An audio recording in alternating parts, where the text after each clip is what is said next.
सप्तप्राकारमध्ये सरसिजमुकुलोद्भासमाने विमाने कावेरी मध्यदेशे मृदुतरफणिराड्भोगपर्यङ्कभागे निद्रामुद्राभिरामं कटिनिकटशिरः पार्श्वविन्यस्तहस्तम् पद्माधात्रीकराभ्यां परिचितचरणं रङ्गराजं भजेऽहम्।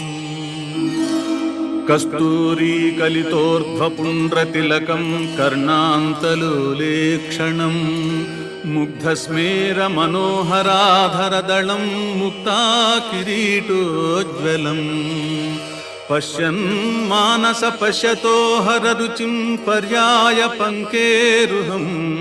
श्रीरङ्गाधिपतेः कदानुवदनं सेवेय भूयो